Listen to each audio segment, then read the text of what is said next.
किताब खालिस्तान दी साजिश, जिस दे मूल लेखक हन GBS सिद्धू।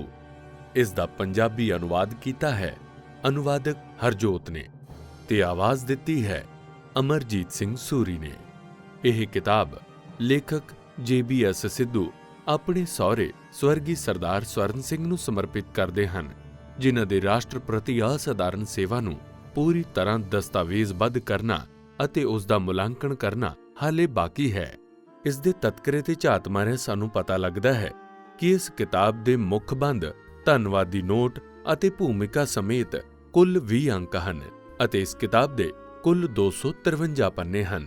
ਕਿਤਾਬ ਦਾ ਪਹਿਲਾ ਮੁੱਖ ਬੰਦ ਪੰਨਾ ਨੰਬਰ 9 ਤੋਂ ਸ਼ੁਰੂ ਹੁੰਦਾ ਹੈ। ਆਓ ਸ਼ੁਰੂ ਕਰਦੇ ਹਾਂ ਮੁੱਖ ਬੰਦ ਦੇ ਨਾਲ ਹੀ। ਕੈਬਨਿਟ ਸਕੱਤਰੇਤ ਦੇ research and analysis wing raw, ਜੋ ਕਿ ਭਾਰਤ ਦੀ ਵਿਦੇਸ਼ੀ ਖੂਫੀਆ ਏਜੰਸੀ ਹੈ, ਦੇ ਸਟੇਸ਼ਨ ਮੁਖੀ ਵਜੋਂ ਸਿੱਕਮ ਦੀ ਰਾਜਧਾਨੀ ਗੰਗਟੋਕ ਵਿਖੇ ਮੇਰੇ ਕਾਰਜਕਾਲ ਦੇ 2.5 ਸਾਲ ਕਾਫੀ ਰੁਝੇਵੇਂ ਭਰੇ ਸਨ। ਮੈਂ ਉੱਥੇ ਅਗਸਤ 1973 ਤੋਂ ਫਰਵਰੀ 1976 ਤੱਕ ਰਿਹਾ। ਤਿੱਬਤ ਅਤੇ ਚੀਨ ਬਾਰੇ ਸਰਹੱਦ ਪਾਰ ਦੀ ਖੂਫੀਆ ਜਾਣਕਾਰੀ ਇਕੱਤਰ ਕਰਨ ਤੋਂ ਇਲਾਵਾ ਸਾਨੂੰ ਸਿੱਕਮ ਦੇ ਭਾਰਤ ਨਾਲ ਰਲੇਵੇਂ ਸੰਬੰਧੀ ਇੱਕ ਬਹੁਤ ਹੀ ਸੰਵੇਦਨਸ਼ੀਲ ਅਤੇ ਇਤਿਹਾਸਕ ਆਪਰੇਸ਼ਨ ਦੀ ਜ਼ਿੰਮੇਵਾਰੀ ਸੌਂਪੀ ਗਈ ਸੀ। ਪ੍ਰਧਾਨ ਮੰਤਰੀ ਇੰਦਰਾ ਗਾਂਧੀ ਵੱਲੋਂ ਰॉ ਦੇ ਸੰਸਥਾਪਕ ਮੁਖੀ RN ਕਾਓ ਨੂੰ ਦਿੱਤੀਆਂ ਗਈਆਂ ਨਿੱਜੀ ਹਦਾਇਤਾਂ ਤੇ ਇਹ ਆਪਰੇਸ਼ਨ ਸ਼ੁਰੂ ਕੀਤਾ ਗਿਆ ਸੀ। ਜ਼ਮੀਨੀ ਪੱਧਰ ਤੇ ਇਸ ਆਪਰੇਸ਼ਨ ਨੂੰ ਇੱਕ ਵਿਸ਼ੇਸ਼ ਤੌਰ ਤੇ ਸਥਾਪਿਤ ਕੀਤੇ ਗਏ ਗੁਪਤ ਸੈੱਲ ਦੁਆਰਾ ਅੰਜਾਮ ਦਿੱਤਾ ਗਿਆ, ਜਿਸ ਵਿੱਚ 3 ਅਧਿਕਾਰੀ ਸ਼ਾਮਲ ਸਨ ਅਤੇ ਇਸ ਦੀ ਅਗਵਾਈ ਮੈਂ ਕਰ ਰਿਹਾ ਸੀ।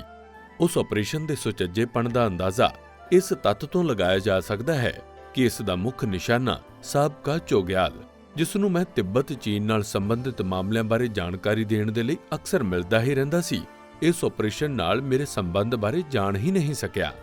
ਅੰਤ ਤੱਕ ਉਹ ਅਤੇ ਉਸ ਦੇ ਪਰਿਵਾਰਕ ਮੈਂਬਰ ਆਪਣੀਆਂ ਮੁਸੀਬਤਾਂ ਲਈ ਇੰਟੈਲੀਜੈਂਸ ਬਿਊਰੋ IB ਨੂੰ ਜ਼ਿੰਮੇਵਾਰ ਠਹਿਰਾਉਂਦੇ ਰਹੇ। ਉਸ ਆਪਰੇਸ਼ਨ ਦੇ ਨਤੀਜੇ ਵਜੋਂ ਮਈ 1975 ਵਿੱਚ ਸਿੱਕਮ 36ਵੀਂ ਸੰਵਿਧਾਨਿਕ ਸੋਧ ਰਾਹੀਂ ਭਾਰਤੀ ਯੂਨੀਅਨ ਦਾ 22ਵਾਂ ਸੂਬਾ ਬਣ ਗਿਆ। ਉਸ ਆਪਰੇਸ਼ਨ ਦੇ ਵੇਰਵਿਆਂ ਬਾਰੇ ਮੈਂ ਆਪਣੀ ਕਿਤਾਬ ਵਿੱਚ ਲਿਖਿਆ ਸੀ, ਜਿਸ ਦਾ ਨਾਮ ਹੈ Sikkim down of democracy, the truth behind the merger with India, penguin random house India. 2018 railway ਤੋਂ ਬਾਅਦ ਦੇ ਮੁੱਦਿਆਂ ਦੇ ਹੱਲ ਹੋਣ ਤੋਂ ਬਾਅਦ ਮੈਂ ਫਰਵਰੀ 1976 ਵਿੱਚ ਗੰਗਟੋਕ ਤੋਂ ਨਵੀਂ ਦਿੱਲੀ ਲਈ ਰਵਾਨਾ ਹੋਇਆ, ਤਾਂ ਜੋ ਕੈਨੇਡਾ ਦੀ ਰਾਜਧਾਨੀ ਓਟਾਵਾ ਵਿੱਚ ਭਾਰਤ ਦੇ ਹਾਈ ਕਮਿਸ਼ਨ ਵਿੱਚ ਪਹਿਲੇ ਸਕੱਤਰ ਵਜੋਂ ਆਪਣੀ ਅਗਲੀ ਨਿਯੁਕਤੀ ਲਈ ਖੁਦ ਨੂੰ ਤਿਆਰ ਕਰ ਸਕਾਂ। ਮੈਂ ਜੂਨ 1976 ਤੱਕ ਓਟਾਵਾ ਪਹੁੰਚਣਾ ਸੀ, ਪਰ ਅਧਿਆਇ 1 ਵਿੱਚ ਦੱਸੇ ਕਾਰਨਾਂ ਕਰਕੇ ਮੈਂ ਨਵੰਬਰ ਵਿੱਚ ਆਪਣੀ ਇਸ ਨਵੀਂ ਨਿਯੁਕਤੀ ਦੀ ਜ਼ਿੰਮੇਵਾਰੀ ਸੰਭਾਲ ਸਕਿਆ। ਮੈਂ 3 ਸਾਲ ਕੈਨੇਡਾ ਵਿੱਚ ਰਿਹਾ ਅਤੇ ਅਕਤੂਬਰ 1979 ਵਿੱਚ ਨਵੀਂ ਦਿੱਲੀ ਵਾਪਸ ਪਰਤਿਆ। ਕੈਨੇਡਾ ਵਿੱਚ ਆਪਣੇ ਇਸ ਕਾਰਜਕਾਲ ਦੌਰਾਨ ਮੈਂ ਪੂਰਬ ਤੋਂ ਪੱਛਮ ਤੱਕ ਦੇ ਲਗਭਗ ਸਾਰੇ ਵੱਡੇ ਸ਼ਹਿਰਾਂ ਦਾ ਦੌਰਾ ਕੀਤਾ, ਜੋ 6 ਵੱਖ-ਵੱਖ ਸਮਾਂ ਖੇਤਰਾਂ ਦੇ ਨਾਲ 5000 ਕਿਲੋਮੀਟਰ ਤੋਂ ਵੱਧ ਤੱਕ ਫੈਲਿਆ ਸੀ ਅਤੇ ਕਈ ਥਾਵਾਂ ਤੇ 1 ਤੋਂ ਵੱਧ ਵਾਰ ਗਿਆ। ਮੈਂ ਜੁਲਾਈ 1978 ਵਿੱਚ 1 ਮਹੀਨੇ ਦੀ ਛੁੱਟੀ ਲਈ ਅਤੇ ਪ੍ਰੇਰੀਜ਼ ਬਿਨਾਂ ਰੁੱਖਾਂ ਤੋਂ ਖੁੱਲ੍ਹਾ ਮੈਦਾਨ, ਇਸ ਵਿੱਚੋਂ ਹੁੰਦੇ ਹੋਏ ਓਟਾਵਾ ਤੋਂ ਵੈਨਕੂਵਰ ਦੀ ਯਾਤਰਾ ਕੀਤੀ ਅਤੇ ਫਿਰ ਅਮਰੀਕਾ ਦੇ ਪੱਛਮੀ ਤੱਟ ਦੇ ਨਾਲ-ਨਾਲ ਦੱਖਣ ਵੱਲ Yuba City, San Francisco, Sacramento, Los Angeles ਅਤੇ ਸੈਨ ਡਿਏਗੋ ਅਤੇ ਫਿਰ ਵਿਨੀਪੈਗ ਵਿਖੇ ਪ੍ਰੇਰੀਜ਼ ਵਿੱਚ ਦੁਬਾਰਾ ਦਾਖਲ ਹੁੰਦਿਆਂ ਵਾਪਸ ਓਟਾਵਾ ਪਹੁੰਚੇ। ਇਹਨਾਂ ਯਾਤਰਾਵਾਂ ਦੌਰਾਨ ਮੈਂ ਕਈ ਪੁਰਾਣੇ ਦੋਸਤਾਂ ਤੇ ਰਿਸ਼ਤੇਦਾਰਾਂ ਨੂੰ ਮਿਲਿਆ ਅਤੇ ਨਵੇਂ ਦੋਸਤ ਬਣਾਏ ਤੇ ਨਵੇਂ ਸੰਪਰਕ ਕਾਇਮ ਕੀਤੇ, ਜਿਨ੍ਹਾਂ ਨਾਲ ਮੈਂ ਨਵੀਂ ਦਿੱਲੀ ਵਾਪਸ ਆਉਣ ਤੋਂ ਬਾਅਦ ਵੀ ਸੰਪਰਕ ਵਿੱਚ ਰਿਹਾ। ਉਸ ਸਮੇਂ ਦੌਰਾਨ ਕੈਨੇਡਾ ਵਿੱਚ ਭਾਰਤੀ ਭਾਈਚਾਰਾ, ਜਿਸ ਵਿੱਚ ਜ਼ਿਆਦਾਤਰ ਸਿੱਖ ਸ਼ਾਮਲ ਸਨ, ਬਹੁਤ ਸੰਤੁਸ਼ਟ ਸੀ ਅਤੇ ਇਹ ਸਭ ਲੋਕ ਆਪਣੀ ਸਮਾਜਿਕ ਆਰਥਿਕ ਸਥਿਤੀ ਨੂੰ ਸੁਧਾਰਨ ਦੀ ਕੋਸ਼ਿਸ਼ ਵਿੱਚ ਲੱਗੇ ਹੋਏ ਸਨ। ਇਸ ਪ੍ਰਕਿਰਿਆ ਵਿੱਚ ਉਹ ਉਸ ਦੇਸ਼ ਵਿੱਚ ਇੱਕ ਬਹੁਤ ਸੱਭਿਆਚਾਰਕ ਸਮਾਜ ਦੇ ਵਿਕਾਸ ਵਿੱਚ ਆਪਣਾ ਯੋਗਦਾਨ ਪਾ ਰਹੇ ਸਨ, ਜਿਸ ਨੂੰ ਉਹਨਾਂ ਨੇ ਆਪਣੇ ਨਵੇਂ ਘਰ ਵਜੋਂ ਚੁਣਿਆ ਸੀ। 2 ਵੱਡੇ ਸ਼ਹਿਰਾਂ ਵੈਨਕੂਵਰ ਅਤੇ ਟੋਰਾਂਟੋ ਵਿੱਚ ਗੁਰਦੁਆਰਿਆਂ ਦੇ ਪ੍ਰਬੰਧਨ ਲਈ ਆਮ ਧੱਕਾ ਮੁੱਕੀ ਤੋਂ ਇਲਾਵਾ ਔਸਤਨ ਸਿੱਖ ਲਈ ਖਾਲਿਸਤਾਨ ਦਾ ਵਿਚਾਰ ਕੋਈ ਮੁੱਦਾ ਹੀ ਨਹੀਂ ਸੀ। ਸੰਭਵ ਤੌਰ ਤੇ ਕਿਹਾ ਜਾਵੇ ਤਾਂ ਇਸ ਉੱਤੇ ਕੋਈ ਧਿਆਨ ਵੀ ਨਹੀਂ ਦਿੰਦਾ ਸੀ। ਕਿਸਮਤ ਕਈ ਵਾਰ ਤੁਹਾਨੂੰ ਅਜਿਹੇ ਝੂਠ ਦਾ ਸਾਹਮਣਾ ਕਰਵਾਉਂਦੀ ਹੈ ਜੋ ਰਹੱਸਮਈ ਤੱਤਾਂ ਦੀਆਂ ਪਰਤਾਂ ਵਿੱਚ ਵਲੇਟਿਆ ਹੁੰਦਾ ਹੈ। ਇੱਕ ਔਸਤ ਅਤੇ ਆਮ ਨਿਰੀਖਕ ਲਈ ਝੂਠ ਦੇ ਸਿਰਜਣਹਾਰ ਦੀ ਸਾਖ ਅਤੇ ਹੈਸੀਅਤ ਤੋਂ ਭੈਭੀਤ ਬਾਹਰੀ ਪਰਤਾਂ ਰਾਹੀਂ ਸੱਚ ਨੂੰ ਭਾਂਪ ਲੈਣਾ ਅਤੇ ਇਸ ਝੂਠ ਦੇ ਮੁੱਖ ਤੱਥਾਂ ਨੂੰ ਸਪਸ਼ਟ ਤੌਰ ਤੇ ਪਛਾਣਨਾ ਮੁਸ਼ਕਲ ਹੁੰਦਾ ਹੈ। ਇਸ ਸੰਦਰਭ ਵਿੱਚ ਮੈਂ ਵੀ ਸ਼ਾਇਦ ਕੋਈ ਅਪਵਾਦ ਨਹੀਂ ਹਾਂ। ਮੈਂ ਜਿਸ ਝੂਠ ਦੀ ਗੱਲ ਕਰ ਰਿਹਾ ਹਾਂ ਉਹ ਭਾਰਤ ਦੇ ਲੋਕਾਂ ਨੂੰ ਇਹ ਵਿਸ਼ਵਾਸ ਦਿਵਾਉਣ ਲਈ ਤਿਆਰ ਕੀਤਾ ਗਿਆ ਸੀ ਕਿ ਕੈਨੇਡਾ, ਅਮਰੀਕਾ ਅਤੇ ਯੂਕੇ ਵਿੱਚ ਰਹਿੰਦੇ ਸਿੱਖ ਪ੍ਰਵਾਸੀਆਂ ਦੀ ਇੱਕ ਵੱਡੀ ਗਿਣਤੀ ਦੇ ਮਨਾਂ ਵਿੱਚ ਖਾਲਿਸਤਾਨ ਪੱਖੀ ਭਾਵਨਾਵਾਂ ਸਨ। 1981 ਤੋਂ ਬਾਅਦ ਹੀ ਇਹ ਸਾਹਮਣੇ ਆਉਣਾ ਸ਼ੁਰੂ ਹੋਇਆ ਕਿ ਛੇਤੀ ਹੀ ਅਜਿਹੀਆਂ ਭਾਵਨਾਵਾਂ ਦਾ ਅਸਰ ਪੰਜਾਬ ਵਿੱਚ ਸਿੱਖ ਆਬਾਦੀ ਦੇ ਇੱਕ ਵਿਸ਼ੇਸ਼ ਹਿੱਸੇ ਤੇ ਪੈਣ ਲੱਗਾ ਕਿ ਜਰਨੈਲ ਸਿੰਘ ਭਿੰਡਰਾਂਵਾਲੇ ਅਤੇ ਹਰਚੰਦ ਸਿੰਘ ਲੌਂਗੋਵਾਲ ਦੀ ਅਗਵਾਈ ਵਾਲੇ ਨਰਮਵਾਦੀ ਅਕਾਲੀ ਦਲ ਦੀ ਲੀਡਰਸ਼ਿਪ ਵਿਚਕਾਰ ਇਹ ਮਤਭੇਦ ਉਹਨਾਂ ਦੀਆਂ ਵੱਖਰੀਆਂ ਧਾਰਮਿਕ ਵਿਚਾਰਧਾਰਕ ਧਾਰਨਾਵਾਂ ਦੇ ਨਤੀਜੇ ਸਨ, ਜਿਨ੍ਹਾਂ ਨਾਲ ਕਾਂਗਰਸ ਦਾ ਕੋਈ ਵਾਸਤਾ ਨਹੀਂ ਸੀ ਕਿ ਇਹਨਾਂ ਮਤਭੇਦਾਂ ਅਤੇ ਭਿੰਡਰਾਂਵਾਲੇ ਤੋਂ ਪ੍ਰੇਰਿਤ ਅੱਤਵਾਦੀ ਗਤੀਵਿਧੀਆਂ ਦੇ ਨਤੀਜੇ ਵਜੋਂ ਹੀ ਪੰਜਾਬ ਵਿੱਚ ਅਮਨ ਕਾਨੂੰਨ ਦੀ ਅਜਿਹੀ ਸਥਿਤੀ ਪੈਦਾ ਹੋਈ ਕਿ ਇੰਦਰਾ ਗਾਂਧੀ ਦੀ ਅਗਵਾਈ ਹੇਠ ਕੇਂਦਰ ਸਰਕਾਰ ਅਤੇ ਦਰਬਾਰਾ ਸਿੰਘ ਦੀ ਅਗਵਾਈ ਹੇਠ ਪੰਜਾਬ ਸਰਕਾਰ ਨੇ 5 ਅਕਤੂਬਰ 1983 ਤੱਕ ਅਤੇ ਇਸ ਤੋਂ ਬਾਅਦ ਰਾਜਪਾਲ ਸ਼ਾਸਨ ਅਧੀਨ ਸੂਬੇ ਵਿੱਚ ਸ਼ਾਂਤੀ ਬਹਾਲ ਕਰਨ ਲਈ ਹਰ ਸੰਭਵ ਕੋਸ਼ਿਸ਼ ਕੀਤੀ ਕਿ ਪ੍ਰਧਾਨ ਮੰਤਰੀ ਗਾਂਧੀ ਅਤੇ ਉਹਨਾਂ ਦੀ ਸਰਕਾਰ ਇਮਾਨਦਾਰੀ ਦੇ ਨਾਲ ਅਕਾਲੀ ਦਲ ਦੀ ਲੀਡਰਸ਼ਿਪ ਨਾਲ ਗੱਲਬਾਤ ਰਾਹੀਂ ਪੰਜਾਬ ਦੀ ਸਮੱਸਿਆ ਦਾ ਸ਼ਾਂਤੀਪੂਰਨ ਹੱਲ ਚਾਹੁੰਦੇ ਸਨ।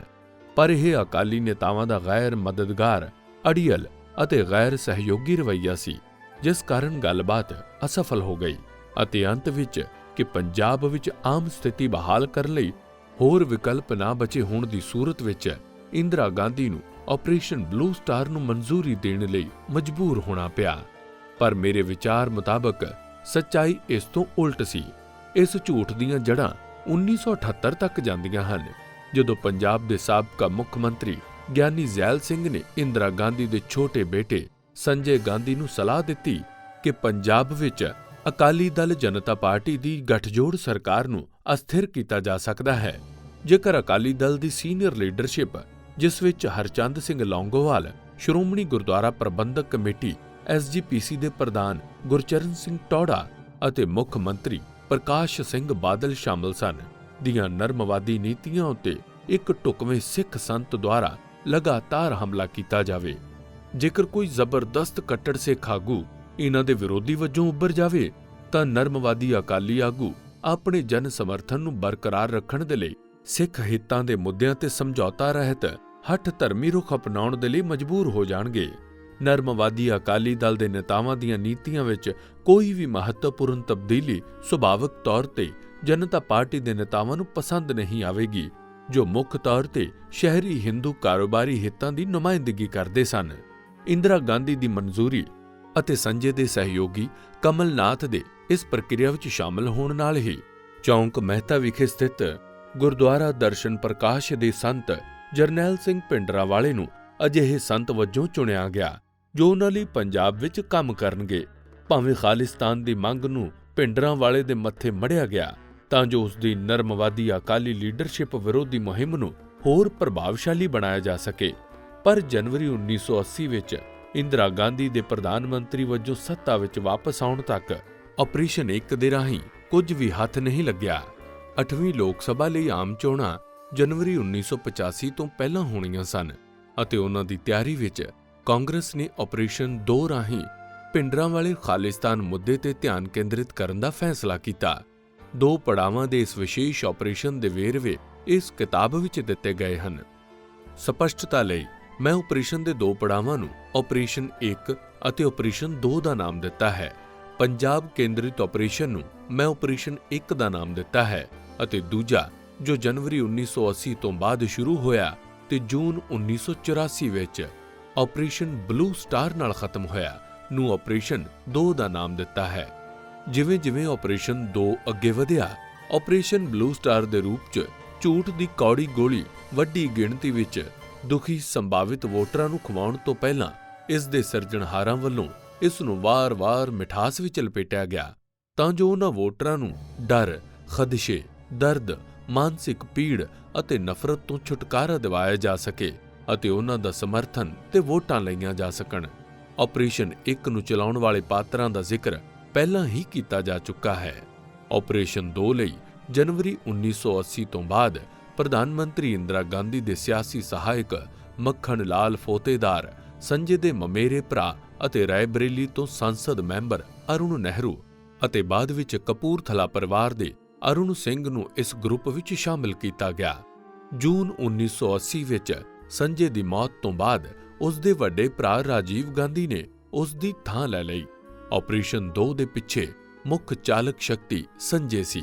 ਸੰਜੇ ਦੀ ਮੌਤ ਤੋਂ ਬਾਅਦ ਰਾਜੀਵ ਗਾਂਧੀ 31 ਅਕਤੂਬਰ 1984 ਨੂੰ ਆਪਣੀ ਮਾਂ ਦੇ ਕਤਲ ਤੋਂ ਬਹੁਤ ਬਾਅਦ ਵੀ ਅਰੁਣ ਨਹਿਰੂ, ML ਫੌਤੇਦਾਰ ਅਤੇ ਅਰੁਣ ਸਿੰਘ ਤੇ ਬਹੁਤ ਜ਼ਿਆਦਾ ਨਿਰਭਰ ਸੀ। ਜਿਵੇਂ ਕਿ ਆਪਰੇਸ਼ਨ 2 ਨਾਲ ਸੰਬੰਧਿਤ ਸਾਰੇ ਫੈਸਲੇ ਇੱਕ ਅਕਬਰ ਰੋਡ ਤੇ ਲਏ ਗਏ ਸਨ। ਇਸ ਲਈ ਆਪਰੇਸ਼ਨ 2 ਦੇ ਸੰਬੰਧ ਵਿੱਚ ਕੀਤੀਆਂ ਗਈਆਂ ਕੁਝ ਕਾਰਵਾਈਆਂ ਲਈ ਜ਼ਿੰਮੇਵਾਰ ਲੋਕਾਂ ਦਾ ਹਵਾਲਾ ਦੇਣ ਲਈ ਇਸ ਕਿਤਾਬ ਵਿੱਚ ਇੱਕ ਅਕਬਰ ਰੋਡ ਗਰੁੱਪ ਦੀ ਵਰਤੋਂ ਕੀਤੀ ਗਈ ਹੈ। ਇਸ ਤੋਂ ਇਲਾਵਾ ਉਸ ਸਮੇਂ ਦੌਰਾਨ ਕੇਂਦਰ ਅਤੇ ਪੰਜਾਬ ਸਰਕਾਰ ਦੇ ਵੱਖ-ਵੱਖ ਮੰਤਰਾਲਿਆਂ ਵਿੱਚ ਕੀਤੇ ਜਾਂਦੇ ਫੈਸਲੇ, ਜਿਨ੍ਹਾਂ ਦਾ ਆਪਰੇਸ਼ਨ 2 ਨਾਲ ਸੰਬੰਧ ਸੀ, ਨੂੰ ਗੈਰ ਰਸਮੀ ਤੌਰ ਤੇ ਇੱਕ ਅਕਬਰ ਰੋਡ ਗਰੁੱਪ ਜਾਂ ਇਸ ਗਰੁੱਪ ਨਾਲ ਕੰਮ ਕਰ ਰਹੇ ਸੀਨੀਅਰ ਨੌਕਰਸ਼ਾਹਾਂ ਨੇ ਆਪਣੇ ਕਬਜ਼ੇ ਹੇਠ ਲੈ ਲਿਆ ਸੀ। ਵੱਖ-ਵੱਖ ਕੰਮਾਂ ਨੂੰ ਅੰਜਾਮ ਦੇਣ ਤੋਂ ਇਲਾਵਾ ਅਰੁਣ ਨਹਿਰੂ ਅਤੇ ਅਰੁਣ ਸਿੰਘ ਵੀ ਇਕੱਲੇ ਜਾਂ ਰਾਜੀਵ ਗਾਂਧੀ ਦੇ ਨਾਲ ਮੀਟਿੰਗਾਂ ਵਿੱਚ ਸ਼ਾਮਲ ਹੋ ਰਹੇ ਸਨ। ਅਜਿਹੀਆਂ 2 ਮੀਟਿੰਗਾਂ ਦਾ ਜ਼ਿਕਰ ਅਧਿਆਇ 9 ਵਿੱਚ ਕੀਤਾ ਗਿਆ ਹੈ। ਇਹਨਾਂ ਦੱਸੀਆਂ ਘਟਨਾਵਾਂ ਦੇ ਮੱਦੇਨਜ਼ਰ ਉਸ ਆਪਰੇਸ਼ਨ ਦੇ ਮੁੱਖ ਉਦੇਸ਼ ਨੂੰ ਅੱਗੇ ਵਧਾਉਣ ਵਿੱਚ ਇੱਕ ਛੋਟੀ ਜਿਹੀ ਭੂਮਿਕਾ ਨਿਭਾਉਂਦੇ ਹੋਏ ਸ਼ੁਰੂ ਵਿੱਚ ਮੈਂ ਮਹਿਸੂਸ ਕੀਤਾ ਕਿ ਮੈਂ ਉਹੀ ਕਰ ਰਿਹਾ ਸਾਂ ਜੋ ਇੱਕ ਵਫਾਦਾਰ ਖੁਫੀਆ ਏਜੰਸੀ ਦੇ ਮੈਂਬਰ ਦਾ ਨਿਯਮਬੱਧ ਕੰਮ ਸੀ, ਤਾਂ ਜੋ ਰਾਜਨੀਤਿਕ ਵਿਰੋਧੀਆਂ ਦੇ ਵਿਰੁੱਧ ਏਜੰਸੀ ਦਾ ਸਲਾਹਕਾਰ ਆਪਣੇ ਕੀਤੇ ਕੰਮਾਂ ਲਈ ਤਾਰੀਫ ਲੈ ਸਕੇ। ਮੈਨੂੰ ਇਸ ਝੂਠ ਦੇ ਪੁਲੰਦੇ ਦੀ ਸੱਚਾਈ ਦੇਖਣ ਦੇ ਲਗਾਤਾਰ ਮੌਕੇ ਮਿਲੇ ਅਤੇ ਛੇਤੀ ਹੀ ਮੈਨੂੰ ਅਹਿਸਾਸ ਹੋ ਗਿਆ ਕਿ ਮੈਨੂੰ ਇੱਕ ਰਾਜਨੀਤਿਕ ਪਾਰਟੀ, ਇੱਕ ਵਿਅਕਤੀ ਅਤੇ ਇੱਕ ਪਰਿਵਾਰ ਦੇ ਹਿੱਤਾਂ ਨੂੰ ਅੱਗੇ ਵਧਾਉਣ ਦੇ ਲਈ ਕਿਵੇਂ ਨਾ ਕਿਵੇਂ ਵਰਤਿਆ ਜਾ ਰਿਹਾ ਹੈ, ਜੋ ਪੂਰੀ ਤਰ੍ਹਾਂ ਰਾਸ਼ਟਰੀ ਹਿੱਤਾਂ ਦੇ ਉਲਟ ਸੀ। ਇਹਨਾਂ ਚੀਜ਼ਾਂ ਦੇ ਪ੍ਰਭਾਵ ਹੇਠ ਆਉਣਾ ਮੇਰੇ ਲਈ ਬਹੁਤ ਮੁਸ਼ਕਲ ਹੁੰਦਾ ਜਾ ਰਿਹਾ ਸੀ। ਮੇਰੀ ਜ਼ਮੀਰ ਮੈਨੂੰ ਇਸ ਨਾਲ ਸਮਝੌਤਾ ਕਰਨ ਦੀ ਆਗਿਆ ਨਹੀਂ ਦੇ ਰਹੀ ਸੀ ਅਤੇ ਜਲਦੀ ਹੀ ਮੈਨੂੰ ਕੋਈ ਫੈਸਲਾ ਲੈਣਾ ਪੈਣਾ ਸੀ। ਇਸ ਪਦ ਤੇ ਰਹਿੰਦਿਆਂ ਮੇਰੇ ਕੋਲ ਅਜਿਹੀ ਦੁਬਿਧਾ ਨਾਲ ਨਜਿੱਠਣ ਲਈ ਸੀਮਤ ਵਿਕਲਪ ਸਨ। ਮੇਰੀ ਨੌਕਰੀ ਦੀ ਖਾਤਰ ਮੇਰੀ ਜ਼ਮੀਰ ਨੂੰ ਚੁੱਪ ਕਰਵਾਉਣ ਦਾ ਸਵਾਲ ਹੀ ਨਹੀਂ ਉੱਠਦਾ ਸੀ। ਮੈਂ ਵਿਸਲ ਬਲੋਅਰ ਵਜੋਂ ਵੀ ਕੰਮ ਨਹੀਂ ਕਰ ਸਕਦਾ ਸੀ। ਵਿਸਲ ਬਲੋਅਰ ਕਿਸੇ ਸੰਸਥਾ ਵਿੱਚ ਹੋ ਰਹੇ ਗਲਤ ਕੰਮਾਂ ਨੂੰ ਬੇਨਕਾਬ ਕਰਨ ਵਾਲਾ। ਲੀਕ ਹੋਈ ਜਾਣਕਾਰੀ ਦੀ ਪੈੜ ਆਸਾਨੀ ਨਾਲ ਮੇਰੇ ਕੋਲ ਲੱਭੀ ਜਾ ਸਕਦੀ ਸੀ, ਜਿਸ ਕਾਰਨ ਮੇਰੇ ਇਸ ਕਾਰਜ ਨੂੰ ਗੈਰ ਕਾਨੂੰਨੀ ਮੰਨਦਿਆਂ ਮੈਨੂੰ ਬਰਖਾਸਤ ਕੀਤਾ ਜਾ ਸਕਦਾ ਸੀ ਅਤੇ ਸੰਭਵ ਤੌਰ ਤੇ ਇਸ ਦੌਰਾਨ ਮੇਰੇ ਉੱਤੇ inter services intelligence ISI agent ਦਾ ਖਾਲਿਸਤਾਨੀ ਕਾਰਕੁਨ ਹੋਣ ਦਾ ਝੂਠਾ ਦੋਸ਼ ਲਗਾ ਦਿੱਤਾ ਜਾਂਦਾ। ਹਮੇਸ਼ਾ ਸਰਕਾਰ ਲਈ ਵਚਨਬੱਧ ਰਹਿਣ ਵਾਲਾ ਮੀਡੀਆ ਮੈਨੂੰ ਤਕਲੀਫ ਦੇ ਸਥਿਤੀ ਵਿੱਚ ਪਹੁੰਚਾ ਦਿੰਦਾ। ਦੂਜਾ, ਮੈਂ ਨੌਕਰੀ ਤੋਂ ਅਸਤੀਫਾ ਦੇ ਸਕਦਾ ਸੀ ਅਤੇ ਕਿਸੇ ਰਾਜਨੀਤਿਕ ਪਾਰਟੀ ਵਿੱਚ ਸ਼ਾਮਲ ਹੋ ਸਕਦਾ ਸੀ, ਪਰ ਮੈਂ ਉਹ ਸਭ ਦੇਖ ਚੁੱਕਾ ਸਾਂ ਜੋ ਮੇਰੇ ਸਹੁਰੇ ਸਰਦਾਰ ਸਵਰਨ ਸਿੰਘ, ਸਾਬਕਾ ਵਿਦੇਸ਼ ਮੰਤਰੀ ਅਤੇ ਇੰਦਰਾ ਗਾਂਧੀ ਦੇ ਨਜ਼ਦੀਕੀ ਵਿਸ਼ਵਾਸ ਪਾਤਰ ਨਾਲ ਵਾਪਰ ਚੁੱਕਾ ਸੀ। ਉਸ ਸਾਲ ਜੂਨ ਵਿੱਚ ਨੈਸ਼ਨਲ ਐਮਰਜੈਂਸੀ ਲਾਗੂ ਕਰਨ ਦੇ ਵਿਰੋਧ ਕਾਰਨ ਨਵੰਬਰ 1975 ਵਿੱਚ ਉਹਨਾਂ ਨੂੰ ਮੰਤਰੀ ਮੰਡਲ ਤੋਂ ਅਸਤੀਫਾ ਦੇਣ ਦੇ ਲਈ ਮਜਬੂਰ ਕੀਤਾ ਗਿਆ। ਮੈਂ ਉਹਨਾਂ ਦੇ ਮੁਕਾਬਲੇ ਬਹੁਤ ਛੋਟੀ ਚੀਜ਼ ਸਾਂ। ਮੇਰੇ ਲਈ ਤੀਜਾ ਵਿਕਲਪ ਨੌਕਰੀ ਤੋਂ ਅਸਤੀਫਾ ਦੇਣਾ ਅਤੇ ਅਧਿਆਪਨ ਵੱਲ ਵਾਪਸ ਪਰਤਣਾ ਸੀ, ਜਿਸ ਕੰਮ ਨੂੰ ਮੈਂ ਹਾਲੇ ਵੀ ਪਿਆਰ ਕਰਦਾ ਸਾਂ। ਅਧਿਆਪਕ ਦੀ ਨੌਕਰੀ ਛੱਡਣ ਦਾ ਇੱਕ ਮੁੱਖ ਕਾਰਨ ਅਧਿਆਪਨ ਦਾ ਤਨਖਾਹ ਸਕੇਲ ਸੀ, ਜਿਸ ਕਰਕੇ ਮੈਂ 1964 ਵਿੱਚ ਭਾਰਤੀ ਪੁਲਿਸ ਸੇਵਾ IPS ਵਿੱਚ ਆਪਣਾ ਕਰੀਅਰ ਸ਼ੁਰੂ ਕੀਤਾ ਸੀ। ਇਸ ਕਰਕੇ ਮੈਂ ਮੇਰੇ ਲਈ ਉਪਲਬਧ ਇੱਕੋ ਇੱਕ ਵਿਹਾਰਕ ਅਤੇ ਸੁਰੱਖਿਅਤ ਰਸਤੇ ਦੀ ਚੋਣ ਕੀਤੀ। ਮੈਂ ਚੁੱਪਚਾਪ ਆਪਣੇ ਆਪ ਨੂੰ ਉਪਰੋਕਤ ਗਤੀਵਿਧੀਆਂ ਤੋਂ ਵੱਖ ਕਰ ਲਿਆ ਅਤੇ ਰਾਅ ਦੇ ਅੰਦਰ ਇੱਕ ਵਿਸ਼ਲੇਸ਼ਣ ਡਿਵੀਜ਼ਨ ਦਾ ਇੰਚਾਰਜ ਬਣ ਗਿਆ, ਜਿੱਥੇ ਮੇਰਾ ਕੰਮ ਕਾਗਜ਼ਾਂ, ਰਿਪੋਰਟਾਂ ਨੂੰ ਪੜ੍ਹਨ ਤੇ ਲਿਖਣ, ਖੋਜ ਕਾਰਜ ਕਰਨ ਅਤੇ ਥੋੜੇ ਤੇ ਲੰਬੇ ਸਮੇਂ ਦੇ ਰਣਨੀਤਕ ਵਿਸ਼ਲੇਸ਼ਣ ਨੂੰ ਵਿਸਤਾਰ ਦੇਣ ਅਤੇ ਸਲਾਹ ਦੇਣ ਤੱਕ ਸੀਮਤ ਸੀ। ਅਕਤੂਬਰ 1983 ਦੇ ਪਹਿਲੇ ਹਫ਼ਤੇ ਵਿੱਚ ਅਮਰੀਕਾ ਦੀ ਆਪਣੀ ਤੀਜੀ ਸੰਚਾਲਨ ਯਾਤਰਾ ਤੋਂ ਵਾਪਸ ਆ ਕੇ ਮੈਂ ਇਸ ਮਾਮਲੇ ਬਾਰੇ ਆਪਣੇ ਵਿਚਾਰ ਡਾਇਰੈਕਟਰ GC ਸਕਸੈਨਾ, ਗੈਰੀ ਨਾਲ ਸਾਂਝੇ ਕੀਤੇ, ਜੋ ਮੇਰੇ ਬਹੁਤ ਹੀ ਸਮਝਦਾਰ ਬੌਸ ਸਨ, ਜਿਨ੍ਹਾਂ ਨੇ ਮੇਰੇ ਵਿਚਾਰਾਂ ਦੇ ਬੇਬਾਕ ਪ੍ਰਗਟਾਵੇ ਦੀ ਗੱਲਬਾਤ ਧੀਰਜ ਪਰ ਸਨੇਹ ਨਾਲ ਸੁਣੀ। ਅੰਤ ਵਿੱਚ ਉਹ ਮੇਰੀ ਇਸ ਬੇਨਤੀ ਤੇ ਸਹਿਮਤ ਹੋ ਗਏ ਕਿ ਮੇਰੇ ਵੱਲੋਂ ਸੰਭਾਲੀਆਂ ਜਾ ਰਹੀਆਂ 2 ਬਹੁਤ ਹੀ ਸੰਵੇਦਨਸ਼ੀਲ ਡਿਵੀਜ਼ਨਾਂ ਦੀ ਜ਼ਿੰਮੇਵਾਰੀ ਅਤੇ ਪੰਜਾਬ ਨਾਲ ਸੰਬੰਧਿਤ ਵਾਧੂ ਸੰਚਾਲਨ ਦੇ ਕੰਮ ਤੋਂ ਮੈਨੂੰ ਮੁਕਤ ਕਰ ਦਿੱਤਾ ਜਾਵੇਗਾ, ਜਿਨ੍ਹਾਂ ਨੂੰ ਆਪਣੀ ਜ਼ਿੰਦਗੀ ਵਿੱਚ ਇਸੇ ਤਰ੍ਹਾਂ ਦੀ ਦੁਬਿਧਾ ਦਾ ਸਾਹਮਣਾ ਕਰਨਾ ਪਿਆ ਹੈ। ਉਹਨਾਂ ਨੂੰ ਇਹ ਅਹਿਸਾਸ ਹੋਵੇਗਾ ਕਿ ਕਿਸੇ ਵੀ ਅਜਿਹੇ ਵਿਅਕਤੀ ਜਿਸ ਉੱਤੇ ਤੁਸੀਂ ਭਰੋਸਾ ਕਰ ਸਕਦੇ ਹੋ ਨਾਲ ਆਪਣੇ ਕੁਝ ਵਿਚਾਰ ਸਾਂਝੇ ਕੀਤੇ ਬਿਨਾਂ ਇਹੋ ਜਿਹੀਆਂ ਹਾਲਾਤਾਂ ਵਿੱਚ ਰਹਿਣਾ ਕਿੰਨਾ ਮੁਸ਼ਕਲ ਹੁੰਦਾ ਹੈ। ਖੁਸ਼ਕਿਸਮਤੀ ਨਾਲ ਮੇਰੇ ਕੋਲ ਅਜਿਹੇ ਬਹੁਤ ਸਾਰੇ ਵਿਅਕਤੀ ਸਨ। ਮੇਰੀ ਮਰਹੂਮ ਪਤਨੀ ਇਕਬਾਲ, ਪਰਿਵਾਰ ਅਤੇ ਦੋਸਤ ਉਸ ਨੂੰ ਬਾਲੀ ਕਹਿ ਕੇ ਸੱਦਦੇ ਸਨ। ਆਪਣੇ ਸੂਝਵਾਨ ਪਿਤਾ ਦੀ ਧੀ ਹੋਣ ਦੇ ਨਾਤੇ ਖੁਦ ਵੀ ਬਹੁਤ ਸੂਝਵਾਨ ਅਤੇ ਸਮਝ ਵਾਲੀ ਸੀ। ਉਹ ਮੇਰੀ ਹਰ ਗੱਲ ਧੀਰਜ ਨਾਲ ਸੁਣਦੀ ਸੀ ਅਤੇ ਬਹੁਤ ਸਮਝਦਾਰੀ ਨਾਲ ਭਰੇ ਤੇ ਦਿਲਾਸਾ ਦੇਣ ਵਾਲੇ ਸ਼ਬਦਾਂ ਦੇ ਨਾਲ ਮੇਰਾ ਬੋਝ ਹਲਕਾ ਕਰ ਦਿੰਦੀ ਸੀ। ਕਈ ਵਾਰ ਜਦੋਂ ਮੇਰੇ ਸੱਸ ਸਹੁਰਾ ਸਾਡੇ ਕੋਲ ਆਏ ਤਾਂ ਸਾਡੇ ਕੋਲ ਠਹਿਰੇ ਤਾਂ ਮੈਂ ਆਪਣੇ ਸਹੁਰੇ ਨਾਲ ਸਥਿਤੀ ਬਾਰੇ ਵਿਚਾਰ ਵਟਾਂਦਰਾ ਕੀਤਾ। ਸ਼ੁਰੂ ਵਿੱਚ ਉਹਨਾਂ ਨੇ ਮੇਰੇ ਤੇ ਭਰੋਸਾ ਨਹੀਂ ਕੀਤਾ। ਇੱਕ ਪੜਾਅ ਤੇ ਉਹਨਾਂ ਨੇ ਉਹ ਸਭ ਗਲਤ ਸਾਬਤ ਕਰਨ ਦੀ ਕੋਸ਼ਿਸ਼ ਕੀਤੀ ਜੋ ਮੈਂ ਉਹਨਾਂ ਨੂੰ ਦੱਸ ਰਿਹਾ ਸੀ। ਉਹ ਪੁਰਾਣੇ ਹੰਢੇ ਹੋਏ ਰਾਜਨੀਤਿਕ ਨੇਤਾ ਸਨ। ਨਿੱਜੀ ਜਾਂ ਜਨਤਕ ਤੌਰ ਤੇ ਹਮੇਸ਼ਾ ਆਪਣੀ ਪਾਰਟੀ ਦੀਆਂ ਨੀਤੀਆਂ ਦਾ ਬਚਾਅ ਕਰਦੇ ਸਨ, ਪਰ ਕੁਝ ਸਮੇਂ ਬਾਅਦ ਮੈਂ ਇਹ ਦੇਖ ਸਕਦਾ ਸੀ ਕਿ ਪੰਜਾਬ ਦੀ ਸਥਿਤੀ ਅਤੇ ਇਸ ਪ੍ਰਤੀ ਸਰਕਾਰ ਦੀ ਉਦਾਸੀਨਤਾ ਦੇ ਕਾਰਨ ਉਹ ਨਿਰਾਸ਼ ਹੋ ਚੁੱਕੇ ਸਨ। ਭਾਰਤ ਸਰਕਾਰ ਵਿੱਚ ਡੈਪੂਟੇਸ਼ਨ ਤੇ ਆਏ ਮੇਰੇ ਬੈਚਮੇਟ IAS ਕਰਨੈਲ ਸਿੰਘ 1964 ਉੱਤਰ ਪ੍ਰਦੇਸ਼ ਚਾਣਕਿਆਪੁਰੀ ਦੇ D1 ਫਲੈਟਾਂ ਵਿੱਚੋਂ ਇੱਕ ਵਿੱਚ ਰਹਿ ਰਹੇ ਸਨ, ਜੋ ਮੇਰੇ ਫਲੈਟ ਦੇ ਨੇੜੇ ਹੀ ਸੀ। ਬਹੁਤ ਘੱਟ ਬੋਲਣ ਵਾਲੇ ਕਰਨੈਲ ਸਿੰਘ ਇੱਕ ਅਜਿਹੇ ਵਿਅਕਤੀ ਸਨ ਜਿਨ੍ਹਾਂ ਨਾਲ ਮੈਂ ਖੁੱਲ੍ਹ ਕੇ ਗੱਲ ਕਰ ਸਕਦਾ ਸੀ। ਜਦੋਂ ਮੈਂ ਇਹਨਾਂ ਮਾਮਲਿਆਂ ਨਾਲ ਜੂਝ ਰਿਹਾ ਸੀ, ਦਫ਼ਤਰ ਤੋਂ ਵਾਪਸ ਆ ਕੇ ਸ਼ਾਮ ਵੇਲੇ ਮੈਂ ਕਈ ਵਾਰ ਉਸ ਦੇ ਫਲੈਟ 'ਚ ਚਲਾ ਜਾਂਦਾ ਅਤੇ ਰਾਅ ਦੇ ਆਪਰੇਸ਼ਨਾਂ ਨਾਲ ਆਪਣੇ ਸੰਬੰਧ ਜ਼ਾਹਰ ਕੀਤੇ ਬਿਨਾਂ ਪੰਜਾਬ ਵਿੱਚ ਵਾਪਰ ਰਹੀਆਂ ਘਟਨਾਵਾਂ ਬਾਰੇ ਵਿਚਾਰ ਵਟਾਂਦਰਾ ਕਰਦਾ ਸੀ। ਫਰਵਰੀ 1982 ਤੋਂ ਮਈ 1985 ਤੱਕ ਰਾਅ ਵਿੱਚ ਕੰਮ ਕਰ ਰਹੇ ਅਸੀਂ 4 ਅਧਿਕਾਰੀਆਂ ਨੇ ਬਦਲਵੀਂ ਕਾਰ ਦਾ ਪ੍ਰਬੰਧ ਕੀਤਾ ਹੋਇਆ ਸੀ। ਭਾਵ ਹਰ ਰੋਜ਼ ਵਾਰੀ ਮੁਤਾਬਕ ਇੱਕ ਅਧਿਕਾਰੀ ਦੀ ਕਾਰ ਵਿੱਚ ਦਫ਼ਤਰ ਜਾਂਦੇ ਸੀ। ਅਸੀਂ 4 ਅਧਿਕਾਰੀ ਸਾਂ। SC ਮਿਸ਼ਰਾ IPS 1959 ਓਡੀਸ਼ਾ, ਅਮਰ Bhushan IPS 1967 Madhya Pradesh, JK Sinha IPS 1967 Bihar ਅਤੇ ਮੈਂ।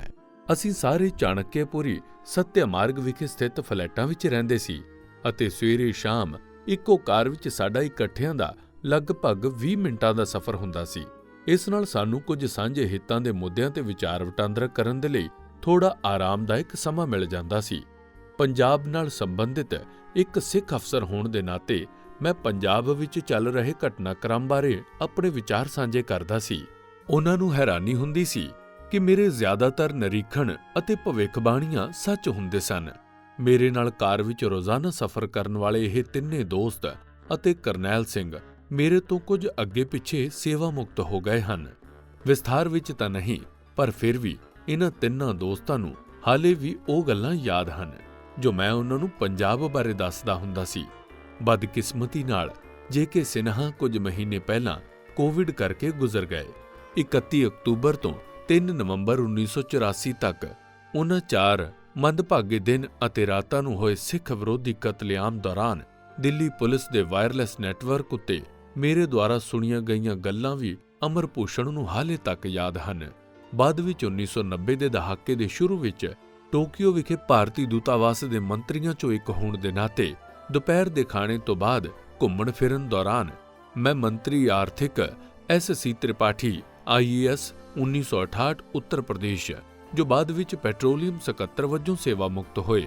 ਬਦਕਿਸਮਤੀ ਦੇ ਨਾਲ SC ਤ੍ਰਿਪਾਠੀ ਕੁਝ ਮਹੀਨੇ ਪਹਿਲਾਂ ਕੋਵਿਡ ਕਰਕੇ ਗੁਜ਼ਰ ਗਏ। ਨਾਲ ਇਸ ਵਿਸ਼ੇ ਉੱਤੇ ਆਪਣੇ ਕੁਝ ਵਿਚਾਰ ਸਾਂਝੇ ਕਰਦਾ ਹੁੰਦਾ ਸੀ। ਜਦੋਂ ਵੀ ਅਸੀਂ ਦਿੱਲੀ ਗੋਲਫ ਕਲੱਬ ਵਿੱਚ ਗੋਲਫ ਖੇਡਦੇ ਸੀ, ਉਦੋਂ ਵੀ ਮੈਂ ਉਹਨਾਂ ਨਾਲ ਇਸ ਵਿਸ਼ੇ ਅਤੇ ਸਾਂਝੀ ਦਿਲਚਸਪੀ ਦੇ ਹੋਰ ਵਿਸ਼ਿਆਂ ਬਾਰੇ ਆਪਣੇ ਵਿਚਾਰਾਂ ਦਾ ਆਦਾਨ ਪ੍ਰਦਾਨ ਕਰਨਾ ਜਾਰੀ ਰੱਖਿਆ। ਰਾਅ ਦੇ ਸਾਬਕਾ ਸਕੱਤਰ ਵਿਕਰਮ ਸੂਦ ਨਾਲ ਮੇਰੀਆਂ ਅਜਿਹੀਆਂ ਹੀ ਗੱਲਾਂ ਹੋਈਆਂ ਜੋ ਮੇਰੇ ਵਾਂਗ ਹੀ ਆਪਣੀ ਸੇਵਾ ਮੁਕਤੀ ਤੋਂ ਬਾਅਦ ਗੁੜਗਾਉਂ ਵਿੱਚ ਵਸ ਗਏ ਸਨ। ਵਿਭਾਗ ਇੱਕ ਸ਼ਬਦ ਜੋ ਆਮ ਤੌਰ ਤੇ ਅੰਦਰੂਨੀ ਲੋਕਾਂ ਦੁਆਰਾ ਰਾਅ ਦੇ ਲਈ ਵਰਤਿਆ ਜਾਂਦਾ ਹੈ, ਵਿੱਚ ਕੰਮ ਕਰਨ ਦੇ ਮੇਰੇ 26 ਸਾਲਾਂ ਦੇ ਤਜਰਬੇ ਦੇ ਆਧਾਰ ਤੇ ਮੈਂ ਵਿਸ਼ੇਸ਼ ਰਾਸ਼ਟਰੀ ਮਹੱਤਵ ਦੇ ਵਿਸ਼ਿਆਂ ਉੱਤੇ ਕਿਤਾਬਾਂ ਲਿਖਣ ਦਾ ਫੈਸਲਾ ਕੀਤਾ। ਕਈ ਕਾਰਨਾਂ ਕਰਕੇ ਅਧਿਕਾਰਤ ਅਤੇ ਨਿੱਜੀ। ਮੈਂ ਪਹਿਲਾਂ ਇਹ ਕੰਮ ਸ਼ੁਰੂ ਨਹੀਂ ਕਰ ਸਕਿਆ। ਜਦੋਂ ਪਹਿਲੀ ਕਿਤਾਬ ਸਿੱਕਮ ਬਾਰੇ ਲਿਖਣ ਦਾ ਸਮਾਂ ਆਇਆ ਤਾਂ ਮਈ 2011 ਤੋਂ ਹੀ ਮੇਰੀ ਪਤਨੀ ਦੇ ਲਿਓਮਾਈਸਰਕੋਮਾ ਕੈਂਸਰ ਦੀ ਇੱਕ ਕਿਸਮ ਬਾਰੇ ਪਤਾ ਲੱਗਾ ਅਤੇ ਮੈਂ ਆਪਣਾ ਸਮਾਂ ਅਤੇ ਊਰਜਾ ਪੂਰੀ ਤਰ੍ਹਾਂ ਉਸ ਦੇ ਇਲਾਜ ਲਈ ਸਮਰਪਿਤ ਕਰ ਦਿੱਤਾ। ਸ਼ੁਰੂਆਤੀ ਸਕਾਰਾਤਮਕ ਹੁੰਗਾਰੇ ਤੋਂ ਬਾਅਦ ਕੈਂਸਰ ਮੁੜ ਸਾਹਮਣੇ ਆਇਆ। ਉਸ ਨੇ ਦਲੇਰੀ ਨਾਲ ਬਿਮਾਰੀ ਦਾ ਸਾਹਮਣਾ ਕੀਤਾ ਅਤੇ ਜਨਵਰੀ 2017 ਵਿੱਚ ਆਏ ਆਖਰੀ ਪਲ ਤੱਕ ਉਸ ਦੇ ਚਿਹਰੇ ਤੇ ਕੋਈ ਅਫਸੋਸ ਜਾਂ ਦਰਦ ਨਹੀਂ ਸੀ। 2018 ਵਿੱਚ ਸਿੱਕਮ ਬਾਰੇ ਕਿਤਾਬ ਪ੍ਰਕਾਸ਼ਿਤ ਹੋਣ ਦੇ ਨਾਲ ਹੀ ਹੁਣ ਅਗਲੀ ਕਿਤਾਬ ਬਾਰੇ ਸੋਚਣ ਦਾ ਸਮਾਂ ਆ ਗਿਆ ਸੀ। ਸ਼ੁਰੂ ਵਿੱਚ ਮੈਨੂੰ ਇਹ ਖਦਸ਼ਾ ਸੀ ਕਿ ਇੱਕ ਆਮ ਭਾਰਤੀ ਅਜਿਹੀ ਕਿਤਾਬ ਦੀ ਸਮੱਗਰੀ ਤੇ ਕਿਹੋ ਜਿਹੀ ਪ੍ਰਤੀਕਿਰਿਆ ਦੇਵੇਗਾ। ਮੈਂ ਜਾਣਦਾ ਸੀ ਕਿ ਜ਼ਿਆਦਾਤਰ ਲੋਕ, ਜਿਨ੍ਹਾਂ ਵਿੱਚ ਮੇਰੇ ਕੁਝ ਨਜ਼ਦੀਕੀ ਦੋਸਤ ਵੀ ਸ਼ਾਮਲ ਸਨ, ਆਪਰੇਸ਼ਨ ਬਲੂ ਸਟਾਰ ਲਈ ਜ਼ਿੰਮੇਵਾਰ ਠਹਿਰਾਉਣ ਲਈ ਭਿੰਡਰਾਂ ਵਾਲੇ ਤੋਂ ਪਰੇ ਦੇਖਣ ਲਈ ਤਿਆਰ ਨਹੀਂ ਸਨ। ਇਹ ਜਾਣਨ ਦੀ ਪਰਵਾਹ ਕੀਤੇ ਬਿਨਾਂ ਕਿ ਉਸ ਸ਼ਖਸ ਨੂੰ ਕਿਸ ਨੇ ਖੜਾ ਕੀਤਾ ਸੀ ਅਤੇ ਸਭ ਤੋਂ ਮਹੱਤਵਪੂਰਨ ਗੱਲ ਇਹ ਕਿ ਕਿਸ ਉਦੇਸ਼ ਲਈ ਬਣਾਇਆ ਸੀ। ਦਿੱਲੀ ਅਤੇ ਹੋਰ ਥਾਵਾਂ ਦੇ ਸਿੱਖ ਵਿਰੋਧ ਕਤਲੇਆਮ ਨੂੰ ਇੰਦਰਾ ਗਾਂਧੀ ਦੇ 2 ਸੁਰੱਖਿਆ ਗਾਰਡਾਂ ਦੁਆਰਾ ਕੀਤੇ ਗਏ ਕਤਲ ਦਾ ਸੁਭਾਵਿਕ ਨਤੀਜਾ ਦੱਸਣ ਦੀਆਂ ਕੋਸ਼ਿਸ਼ਾਂ ਵੀ ਕੀਤੀਆਂ ਗਈਆਂ। 2017 ਤੋਂ ਬਾਅਦ ਮੇਰੇ ਧਿਆਨ ਵਿੱਚ ਆਈਆਂ ਕੁਝ ਘਟਨਾਵਾਂ ਨੇ ਮੈਨੂੰ ਇਹ ਸੋਚਣ ਲਈ ਪ੍ਰੇਰਿਤ ਕੀਤਾ ਕਿ ਜਿੱਥੋਂ ਤੱਕ 1984 ਦੇ ਸਿੱਖ ਵਿਰੋਧੀ ਕਤਲੇਆਮ ਦੀ ਜਾਣਕਾਰੀ ਬਾਰੇ ਜਨਤਕ ਰਾਏ ਦਾ ਸੰਬੰਧ ਹੈ, ਹਾਲਾਤ ਬਿਹਤਰ ਹੋ ਰਹੇ ਸਨ। ਇਸ ਵਿਸ਼ੇ ਤੇ ਵੱਖ-ਵੱਖ ਟੈਲੀਵਿਜ਼ਨ ਚੈਨਲਾਂ ਉੱਤੇ ਸਰਗਰਮੀ ਨਾਲ ਵਿਚਾਰ ਵਟਾਂਦਰਾ ਕੀਤਾ ਜਾ ਰਿਹਾ ਸੀ ਅਤੇ ਵੱਡੇ ਅਖਬਾਰਾਂ ਵਿੱਚ ਕੁਝ ਕਾਂਗਰਸੀ ਸਿਆਸਤਦਾਨਾਂ ਤੇ ਦਿੱਲੀ ਪੁਲਿਸ ਵੱਲੋਂ ਨਿਰਦੋਸ਼ ਸਿੱਖਾਂ ਦੇ ਕਤਲੇਆਮ ਵਿੱਚ ਨਿਭਾਈ ਗਈ ਭੂਮਿਕਾ ਦੀ ਆਲੋਚਨਾ ਕਰਨ ਵਾਲੇ ਸੰਪਾਦਕੀ ਅਤੇ ਮੁੱਖ ਲੇਖ ਵੀ ਛਪੇ। ਦਸੰਬਰ 2018 ਦੇ ਆਖਰੀ ਹਫ਼ਤੇ ਮੈਂ ਦੇਖਿਆ ਕਿ IPS ਅਧਿਕਾਰੀਆਂ ਦੀ ਮੈਂਬਰਸ਼ਿਪ ਵਾਲੀ ਇੱਕ ਵੈੱਬਸਾਈਟ, ਜਿਸ ਵਿੱਚ ਸੇਵਾ ਕਰ ਰਹੇ ਅਤੇ ਸੇਵਾ ਮੁਕਤ IPS ਸ਼ਾਮਲ ਸਨ ਤੇ ਜਿਸ ਦਾ ਮੈਂ ਵੀ ਮੈਂਬਰ ਸੀ, ਨੇ ਇਸ ਵਿਸ਼ੇ ਤੇ ਚਰਚਾ ਕੀਤੀ। ਸੱਜਣ ਕੁਮਾਰ ਤੋਂ ਬਾਅਦ 1984 ਦੇ ਕਤਲੇਆਮ ਵਿੱਚ ਪੁਲਿਸ ਦੀ ਭੂਮਿਕਾ ਲਈ ਇਸ ਨੂੰ ਜਵਾਬਦੇਹ ਬਣਾਉਣ ਦਾ ਸਮਾਂ। ਇੱਕ ਮੈਂਬਰ ਨੇ ਮਹੱਤਵਪੂਰਨ ਟਿੱਪਣੀ ਕੀਤੀ, ਜਦੋਂ ਅਧਿਕਾਰੀਆਂ ਦੇ ਸਾਹਮਣੇ ਲੋਕਾਂ ਨੂੰ ਮਾਰਿਆ ਗਿਆ ਸੀ, ਜਦੋਂ ਮਦਦ ਲਈ ਕੀਤੀਆਂ ਜਾ ਰਹੀਆਂ ਬੇਨਤੀਆਂ ਨੂੰ ਸਨਕੀ ਢੰਗ ਨਾਲ ਠੁਕਰਾ ਦਿੱਤਾ ਗਿਆ ਸੀ, ਜਦੋਂ ਜਾਣਬੁੱਝ ਕੇ ਸਬੂਤਾਂ ਨੂੰ ਨਸ਼ਟ ਕਰ ਦਿੱਤਾ ਗਿਆ, ਤਾਂ ਇਹ ਸਭ ਇੱਕ ਸੰਗਠਨ ਵੱਲੋਂ ਜਾਣਬੁੱਝ ਕੇ ਨਹੀਂ ਕੀਤਾ ਗਿਆ, ਸਗੋਂ ਇਹ ਬਦਮਾਸ਼ ਅਤੇ ਅਪਰਾਧਿਕ ਕਰਮਚਾਰੀ ਸਨ ਜੋ ਖਾਕੀ ਵਰਦੀ ਪਹਿਨਣ ਅਤੇ ਕੋਈ ਜ਼ਿੰਮੇਵਾਰੀ ਸੰਭਾਲਣ ਦੇ ਕਾਬਲ ਨਹੀਂ ਸਨ। ਸਾਨੂੰ ਇਹ ਪਤਾ ਲਗਾਉਣ ਦੀ ਲੋੜ ਹੈ ਕਿ ਪੁਲਿਸ ਵਿੱਚੋਂ ਅਜਿਹੇ ਤੱਤਾਂ ਨੂੰ ਕਿਵੇਂ ਬਾਹਰ ਕੱਢਿਆ ਜਾਵੇ, ਕਿਉਂਕਿ ਉਹ ਅੱਜ ਵੀ ਮੌਜੂਦ ਹਨ। 1987 ਦੀ ਕੁਸਮਲਤਾ ਮਿੱਤਲ ਕਮੇਟੀ ਅਤੇ ਜਸਟਿਸ JD ਜੈਨ ਤੇ DK ਅਗਰਵਾਲ ਸਾਬਕਾ DGP ਦੀ ਕਮੇਟੀ ਦੁਆਰਾ ਦੋਸ਼ੀ ਠਹਿਰਾਏ ਗਏ 147 ਪੁਲਿਸ ਕਰਮਚਾਰੀਆਂ ਵਿੱਚੋਂ ਆਖਰਕਾਰ ਕਿਸੇ ਤੇ ਵੀ ਕੋਈ ਕਾਨੂੰਨੀ ਕਾਰਵਾਈ ਨਹੀਂ ਹੋਈ, ਸਗੋਂ ਇਸ ਤੋਂ ਉਲਟ ਇੱਕ ਸੀਨੀਅਰ IPS ਅਧਿਕਾਰੀ, ਜਿਸ ਦੇ ਖਿਲਾਫ ਦੋਸ਼ ਗੰਭੀਰ ਸਨ, ਨੂੰ 1987 ਦੇ ਸ਼ੁਰੂ ਵਿੱਚ ਹੀ ਇੱਕ ਸੂਬੇ ਦੇ DGP ਵਜੋਂ ਤਰੱਕੀ ਦਿੱਤੀ ਗਈ। IPS ਅਧਿਕਾਰੀਆਂ ਦੀ ਇਸੇ ਵੈੱਬਸਾਈਟ ਤੇ 27 ਦਸੰਬਰ 2018 ਨੂੰ ਆਪਣੀ ਇੱਕ ਟਿੱਪਣੀ ਵਿੱਚ ਉੱਤਰ ਪ੍ਰਦੇਸ਼ ਦੇ ਸਾਬਕਾ DGP ਅਤੇ ਬਾਅਦ ਵਿੱਚ DGP ਬਾਰਡਰ ਸਿਕਿਉਰਿਟੀ ਫੋਰਸ ਬਣੇ ਪ੍ਰਕਾਸ਼ ਸਿੰਘ, IPS 1959 ਉੱਤਰ ਪ੍ਰਦੇਸ਼, ਜਿਨ੍ਹਾਂ ਨੇ 1996 ਵਿੱਚ ਜਨਤਕ ਹਿੱਤ ਪਟੀਸ਼ਨ PIL ਦਾਇਰ ਕੀਤੀ ਸੀ ਅਤੇ 2006 ਵਿੱਚ ਸੁਪਰੀਮ ਕੋਰਟ ਨੇ ਪੁਲਿਸ ਸੁਧਾਰਾਂ ਬਾਰੇ ਇੱਕ ਬਹੁਤ ਹੀ ਅਨੁਕੂਲ ਇਤਿਹਾਸਕ ਫੈਸਲਾ ਦਿੱਤਾ ਸੀ, ਜੋ ਸੁਧਾਰ ਹਾਲੇ ਵੀ ਲਾਗੂ ਕੀਤੇ ਜਾਣੇ ਹਨ, ਨੇ ਆਪਣੀ ਇਸ ਟਿੱਪਣੀ ਵਿੱਚ ਲਿਖਿਆ, ਪੁਲਿਸ ਸੁਧਾਰ ਜ਼ਰੂਰੀ ਹਨ, ਪਰ 1984 ਵਿੱਚ ਅਸੀਂ ਜਿਸ ਤਰ੍ਹਾਂ ਪੁਲਿਸ ਨੂੰ ਆਪਣੀ ਜ਼ਿੰਮੇਵਾਰੀ ਤੋਂ ਭੱਜਦਿਆਂ ਦੇਖਿਆ, ਉਸ ਦਾ ਪੁਲਿਸ ਸੁਧਾਰਾਂ ਦੀ ਗੈਰ ਮੌਜੂਦਗੀ ਰਾਹੀਂ ਬਚਾਅ ਕਰਨਾ ਤਾਂ ਦੂਰ, ਸਗੋਂ ਇਸ ਨੂੰ ਬਹਾਨਾ ਵੀ ਨਹੀਂ ਬਣਾਇਆ ਜਾ ਸਕਦਾ। ਮੈਂ ਹਮੇਸ਼ਾ ਇਹ ਕਹਿੰਦਾ ਰਿਹਾ ਹਾਂ ਕਿ ਸਾਨੂੰ ਕਾਨੂੰਨ ਦਾ ਸ਼ਾਸਨ ਕਾਇਮ ਰੱਖਣ ਲਈ ਕਿਸੇ ਆਦੇਸ਼ ਦੀ ਲੋੜ ਨਹੀਂ ਹੈ ਅਤੇ ਨਾ ਹੀ ਕਿਸੇ ਗੈਰ ਕਾਨੂੰਨੀ ਆਦੇਸ਼ਾਂ ਨੂੰ ਪੂਰਾ ਕਰਨ ਦੀ ਸਾਡੀ ਜ਼ਿੰਮੇਵਾਰੀ ਹੈ। ਗੱਲ ਤਾਂ ਇਹ ਹੈ ਕਿ ਕੀ ਅਸੀਂ ਇਸ ਦੀ ਕੀਮਤ ਅਦਾ ਕਰਨ ਦੇ ਲਈ ਤਿਆਰ ਹਾਂ?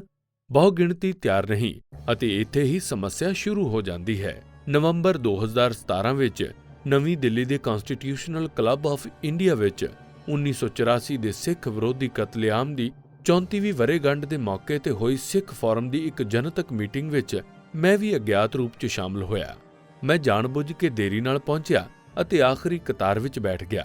ਸੀਨੀਅਰ ਪੱਤਰਕਾਰ ਸਬਾ ਨਕਵੀ ਅਤੇ ਪੱਤਰਕਾਰ, ਸੰਪਾਦਕ ਅਤੇ ਅਕਾਦਮਿਕ ਸਿਧਾਰਥ ਵਰਦਾਰਾਜਨ ਦੇ ਬੋਲਣ ਤੋਂ ਬਾਅਦ ਫੋਰਮ ਦੇ ਸੰਸਥਾਪਕ ਮੈਂਬਰ ਪ੍ਰੋਫੈਸਰ ਅਮਰਜੀਤ ਸਿੰਘ ਨਾਰੰਗ ਨੇ ਆਪਣੀਆਂ ਸਮਾਪਤੀ ਟਿੱਪਣੀਆਂ ਵਿੱਚ ਇੱਕ ਮਹੱਤਵਪੂਰਨ ਟਿੱਪਣੀ ਕੀਤੀ। ਉਨ੍ਹਾਂ ਕਿਹਾ ਕਿ ਜੇਕਰ 1984 ਦੇ ਕਤਲੇਆਮ ਦੇ ਦੋਸ਼ੀਆਂ ਵਿਰੁੱਧ ਸਬੂਤਾਂ ਦੀ ਭਰਮਾਰ ਹੋਣ ਦੇ ਬਾਵਜੂਦ ਵੀ ਉਨ੍ਹਾਂ ਨੂੰ ਕਿਸੇ ਤਰ੍ਹਾਂ ਦੀ ਸਜ਼ਾ ਦੇਣਾ ਸੰਭਵ ਨਹੀਂ ਹੈ, ਤਾਂ ਬਿਹਤਰ ਹੈ ਕਿ ਸੰਬੰਧਿਤ ਪਰਿਵਾਰਕ ਮੈਂਬਰਾਂ ਅਤੇ ਸਮੁੱਚੇ ਸਿੱਖ ਭਾਈਚਾਰੇ ਦੀ ਪੀੜ ਨੂੰ ਹੋਰ ਲੰਮਾ ਨਾ ਕੀਤਾ ਜਾਵੇ। ਉਨ੍ਹਾਂ ਕਿਹਾ ਕਿ ਸਿੱਖ ਕਾਂਗਰਸ ਪਾਰਟੀ ਨੂੰ ਮੁਆਫ ਕਰਨ ਲਈ ਤਿਆਰ ਹਨ, ਜੇਕਰ ਪਾਰਟੀ ਉਸ ਕਤਲੇਆਮ ਨੂੰ ਉਕਸਾਉਣ ਅਤੇ ਸੰਗਠਿਤ ਕਰਨ ਵਿੱਚ ਆਪਣੀ ਭੂਮਿਕਾ ਲਈ ਮੁਆਫੀ ਮੰਗ ਲਵੇ। ਪਰ ਇਸ ਦੇ ਲਈ ਕਾਂਗਰਸ ਪਾਰਟੀ ਦੇ ਨੇਤਾਵਾਂ ਨੇ ਇਸ ਦੋਸ਼ ਦਾ ਸਮਰਥਨ ਕਰਨ ਵਾਲੇ ਸਬੂਤ ਪੇਸ਼ ਕਰਨ ਤੇ ਜ਼ੋਰ ਦਿੱਤਾ। ਅਸੀਂ ਇਹ ਸਬੂਤ ਕਿੱਥੋਂ ਪੇਸ਼ ਕਰੀਏ? ਪ੍ਰੋਫੈਸਰ ਨਾਰੰਗ ਨੇ ਦੁੱਖ ਪ੍ਰਗਟ ਕੀਤਾ। ਇਸ ਤੋਂ ਬਾਅਦ ਮੈਂ ਇਸ ਮੀਟਿੰਗ ਚੋਂ ਬਾਹਰ ਆ ਗਿਆ। ਘਰ ਜਾਂਦੇ ਸਮੇਂ ਮੈਨੂੰ ਮਹਿਸੂਸ ਹੋਇਆ ਕਿ ਇਹ ਲੋੜੀਂਦੀ ਜਾਣਕਾਰੀ ਅਸਲ ਵਿੱਚ ਮੇਰੇ ਕੋਲ ਸੀ ਕਿ ਇਹ ਸਭ 1980 ਵਿੱਚ ਕਿਵੇਂ ਸ਼ੁਰੂ ਹੋਇਆ, ਆਪਰੇਸ਼ਨ ਕਿਵੇਂ ਕੀਤਾ ਗਿਆ ਅਤੇ ਇਸ ਤੋਂ ਬਾਅਦ ਜੋ ਕੁਝ ਵੀ ਹੋਇਆ ਉਸ ਦੇ ਲਈ ਜ਼ਿੰਮੇਵਾਰ ਵਿਅਕਤੀ ਕੌਣ ਸਨ। ਮੈਂ ਲਗਭਗ 40 ਸਾਲਾਂ ਤੋਂ ਇਹ ਬੋਝ ਢੋ ਰਿਹਾ ਸੀ।